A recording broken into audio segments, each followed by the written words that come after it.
Assalamualaikum warahmatullahi wabarakatuh. Perkenalkan, nama saya Mayani Oslim dengan NIM 25003256. Baiklah, di sini saya akan memaparkan materi pendukung untuk tugas mata kuliah perkembangan anak dengan dosen pengampu Bapak Setiabudi.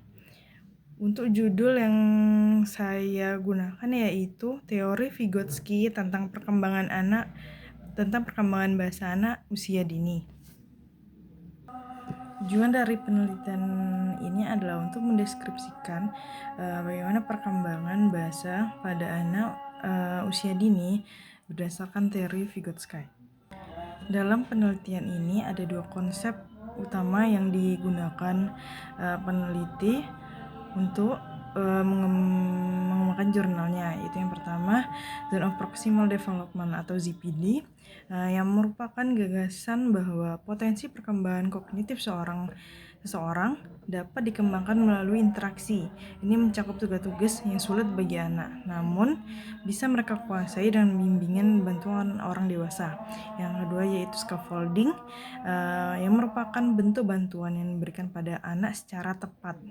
Bantuan ini harus dikurangi saat anak mulai mampu melakukan kegiatannya sendiri. Selanjutnya yaitu pendidikan anak usia dini atau PAUD, mengenai definisi dan peranannya dalam perkembangan bahasa seorang anak. Ada beberapa poin yang akan saya jelaskan, yaitu poin pertama, PAUD ditujukan untuk anak usia 0-8 tahun sebagai tahap awal pendidikan sebelum masuk pendidikan formal. Poin kedua yaitu PAUD sendiri mengakomodasikan perkembangan fisik, bahasa, sosial, dan emosionalnya. Pada usia ini, otak anak akan mengalami pertumbuhan yang pesat atau golden age-nya yang sangat menentukan kualitas perkembangan selanjutnya. Yang selanjutnya, bahasa sangat berperan sebagai sarana utama untuk komunikasi dan interaksi sosial dalam proses pembelajaran anak. Selanjutnya yaitu bahasa dalam perkembangan anak usia dini. Ada 4 poin. Yang pertama yaitu menggunakan bahasa sebagai alat komunikasi yang efektif. Bahasa berfungsi untuk menyampaikan pesan dan memahami orang lain secara interaktif dalam konteks sosial.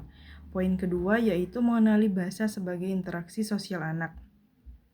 Interaksi sosial dapat membentuk keterampilan berbahasa anak sejak dini melalui proses belajar dan adaptasi. Yang ketiga yaitu kemampuan bahasa yang reseptif dan ekspresif. Kemampuan reseptif ini meliputi memahami cerita, perintah, dan aturan. Dan yang keempat, memfasilitasi pemahaman huruf dan kata. Anak-anak mulai meniru huruf dan memahami kata dalam cerita sebagai bagian dari perkembangan literasi awalnya. Contohnya saja itu kemampuan bercerita mencerminkan keterampilan bahasa dan berpikir anak usia dini. Hal ini menandai kemajuan kognitif dan komunikasinya. Selanjutnya, dasar filosofis dan perspektif menurut Vygotsky. Ada beberapa poin. Yang pertama yaitu bahasa sebagai alat psikologis, di mana bahasa digunakan untuk mengatur perilaku, merencanakan, mengingat, dan memecahkan suatu masalah. Yang kedua yaitu interaksi internal dan eksternal.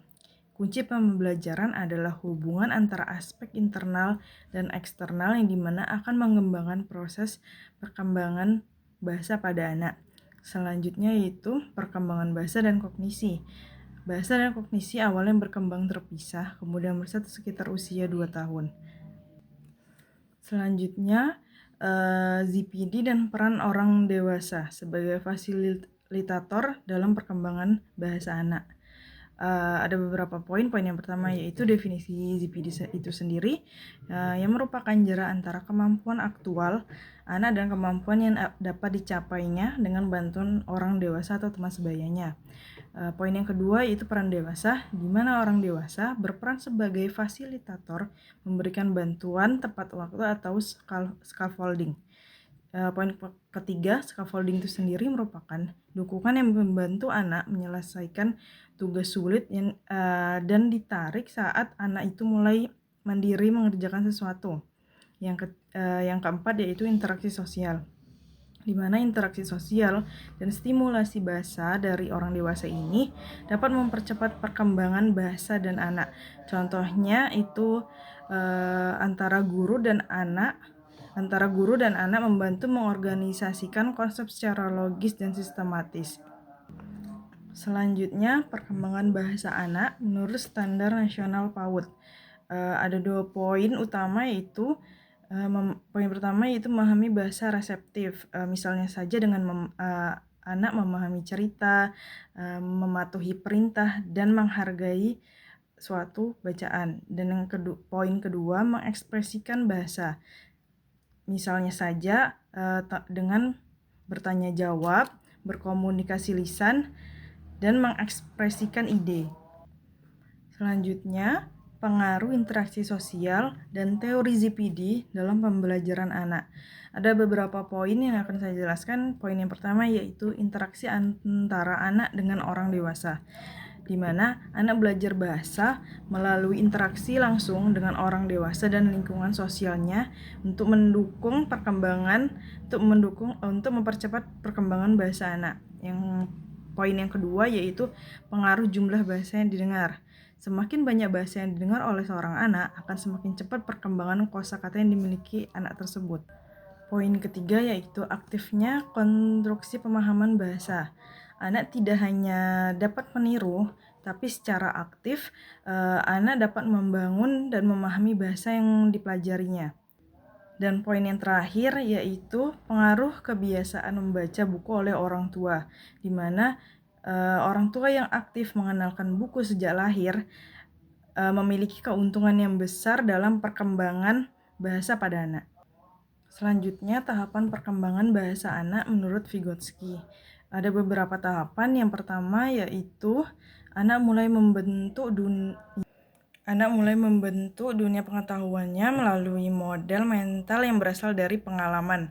Tahap kedua yaitu pengalaman melalui perkembangan awal komunikasinya. Tahapan ketiga yaitu anak mulai memahami ucapan orang lain dan menggunakan informasi tersebut untuk memperbaiki model mentalnya. Tahapan keempat yaitu berdasarkan informasi eksternal, anak dapat membangun model dan mental baru yang lebih kompleks dan adaptif. Tahapan kelima, anak mulai menggunakan bahasa untuk merencanakan dan mengontrol perilaku melalui pembicaraan pribadi yang terdengar secara verbal. Dan tahap 6, usia 3-7 tahun, kemampuan anak dalam berbicara pada diri sendiri berkembang, mengarah pada kemandirian berpikir tanpa verbal sebagai dasar berpikir abstrak. Selanjutnya, implikasi teori Vygotsky dalam praktek pendidikan anak usia dini. Ada 4 poin. Poin yang pertama yaitu guru berperan sebagai fasilitator pembelajaran, di mana guru membantu dan memberikan dukungan sesuai kebutuhan anak untuk membantu perkembangan yang optimal. Poin yang kedua yaitu memberikan scaffolding yang tepat dan sesuai. Bantuan guru diberikan secara bertahap dan ditarik ketika anak mulai